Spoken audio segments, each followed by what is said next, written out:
الفلسطيني. بتحب الفطور الفلسطيني؟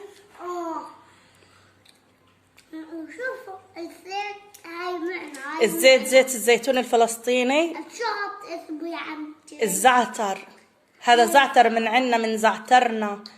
باش.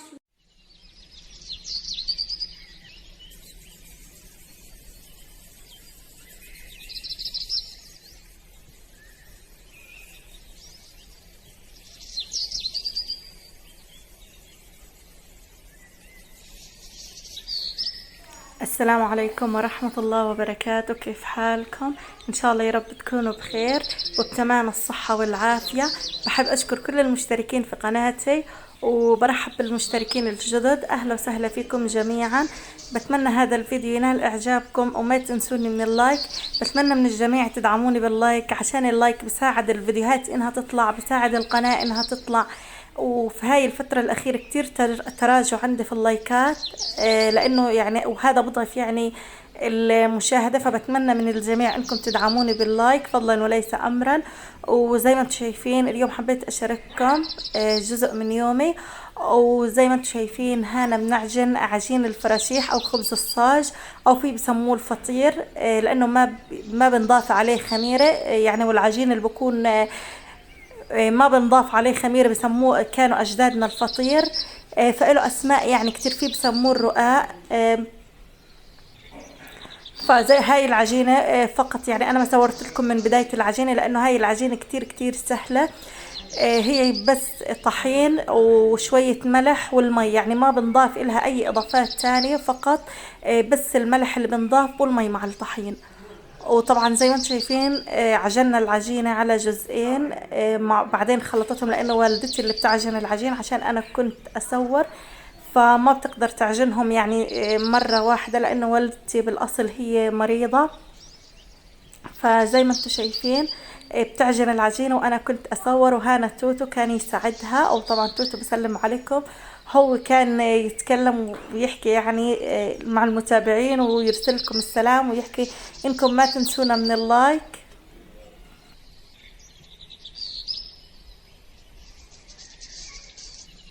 وهان توتو كان يعمل لكم لايك، يعني عشان يحكي لكم ما تنسونا من اللايك. وهان حمود، زي ما انتم شايفين توتو بقول لحموده انه احكي لهم يعملوا لنا لايك، بده حمود يتكلم ويطلب من المتابعين يعملوا لنا لايك. وزي ما انتم شايفين هيك العجينه صارت جاهزه بعد ما عجناها. طبعا هلا بالصينيه، هاي الصينيه الكبيره زي ما انتم شايفين فرشناها بالطحين. طبعا بنحط كميه من الطحين زي ما انتم شايفين، وهلا حنقطعها. طبعا حجم الكرة قطعناه متوسط لانه احنا حنسويه على النار، لانه هو بالاساس بنعمل على النار او على الصاج الكبير في النار، فحجم الصاج يعني شوية عنا كبير، فبنقطعها بالشكل هذا.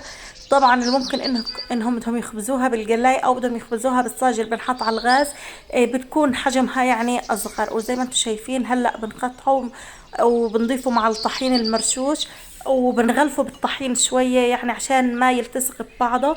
وزي ما حكيت لكم هاي العجينة ما عليها اي شيء، يعني ما عليها اضافات الا الملح والمية. عجينة كتير سهلة التحضير.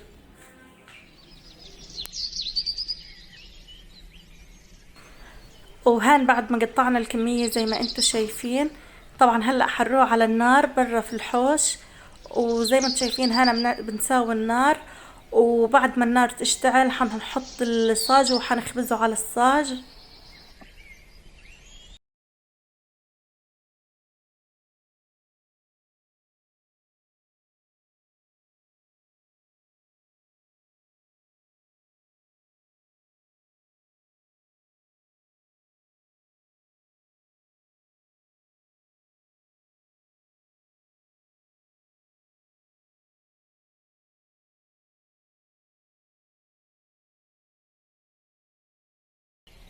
وهنا واحنا نخبز خبز الصاج كان طارق يتمرجح بالمرجيحة الخاصة فيه. طبعا هاي مرجيحة إله، فهو دائما بتمرجح فيها.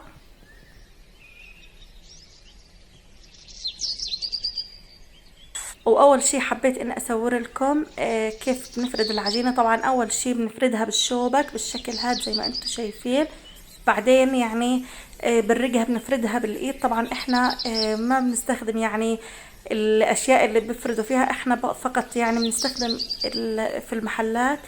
بس يعني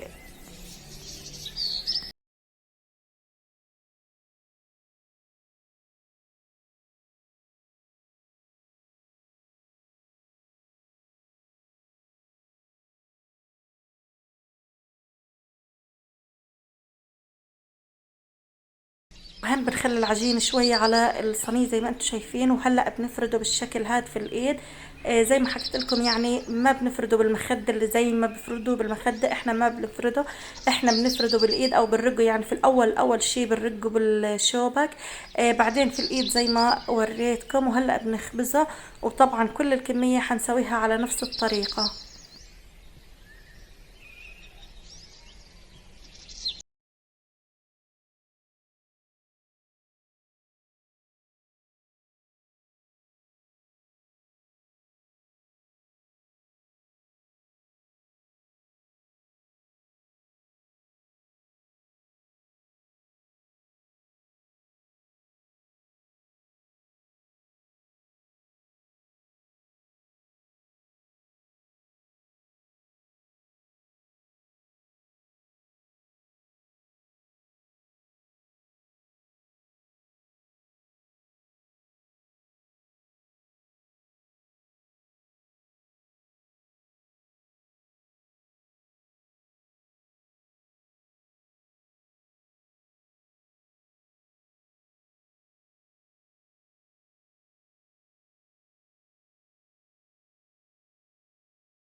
وبعد ما خلصنا خبز الصاج هلا هان حنساوي براد الشاي. احنا بنحكي عنه براد الشاي.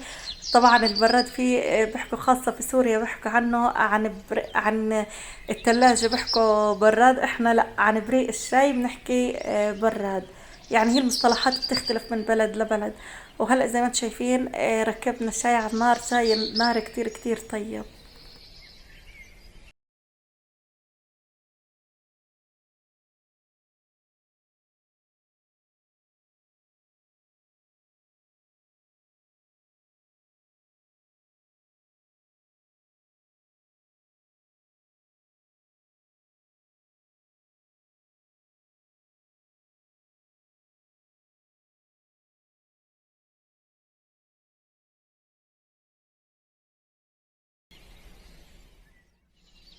وهلأ بعد ما غلى الشاي على طول بنضيف النعناع زي ما انتم شايفين.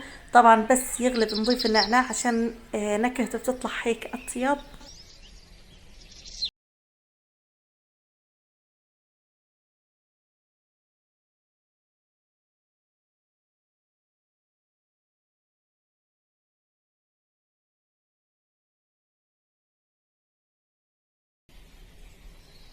هان هحضر الفطور الفلسطيني الاصلي التقليدي. طبعا هذا الفطور بكون مع خبز الصاج ومع الشاي. وهذا يعني يعتبر الفطور الفلسطيني التقليدي، خاصة انه وجدت فيه يعني او اضفت فيه الزعتر والزيت والزيتون. وطبعا هو غالبا الفطور الفلسطيني التقليدي الزيت والزعتر والزيتون. والزيت والزعتر والزيتون بعتبرهم يعني يعتبروا من منتجات بلادنا او من خيرات بلادنا. وطبعا الزيت والزيتون والزعتر اللي عنا من اجود انواع الزعتر او الزيت او الزيتون عالميا. وهان اضفت الزعتر واضفت الدقة. طبعا كمان الدقة فلسطينيين مشهورة على ما اعتقد، يعني بس احنا فلسطين اللي بنعرفها. اذا موجودة في بلادكم اكتبوا لي في التعليقات. لكن انا بعتقد يعني او على حد علمي انها بس بفلسطين موجودة واحنا بنشتهر فيها. طبعا اللي ما بعرف ايش الدقة، هي هاي اللي في الصحن اللي بتكون لونها بني زي ما انتم شايفين هي امامكم. واضفت الزيتون واضفت شرائح البندورة. وهلا حضيف شرائح الخيار وبعد هيك حضيف زيت الزيتون. وهذا الفطور الفلسطيني التقليدي مع خبز الصاج ومع براد الشاي.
وهيك بعد ما جهز الفطور زي ما انتم شايفين هذا كان الشكل النهائي للفطور. طبعا هلأ حاخد الفطور عشان نفطر وتوتو حيفطر.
أحلى فطور فلسطين. بتحب الفطور الفلسطيني؟ وشوفوا الزيت هاي معنا. الزيت زيت الزيتون الفلسطيني. شو اسمه يا عمتي؟ الزعتر. هذا زعتر من عنا، من زعترنا. بشوفوا. الزعتر بالسمسم. طعمه زيت. طعمه زاكي. الزعتر مع الزيت والزيتون كتير زاكي. الزعتر والزيت والزيتون الفطور الفلسطيني الأول. بتحب الدقة؟ عن جد. وشاي كمان على النار. وهاي كمان بندق، وهاي كمان زيتون، وهاي كمان خضار. بتحبه؟ وهاي كمان جلوة. هذا الشاي اللي عملناه على النار. عملناه على النار بس ساخن. ساخن بس يبرد بتشربه.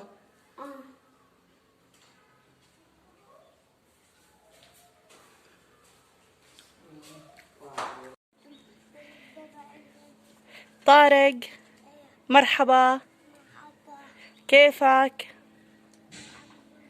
علي صوتك. الحمد لله. انت منيح؟ ليش بتتمرجح بالشمس؟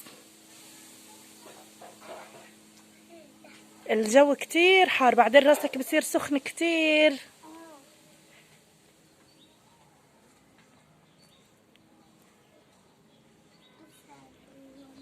علي صوتك، مش سامعينك. انت بتحكي كيف حالكم، هم مش سامعين.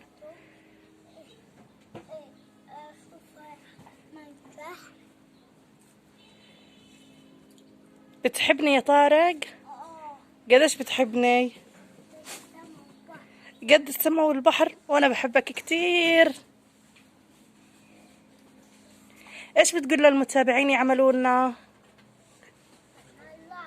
لايك.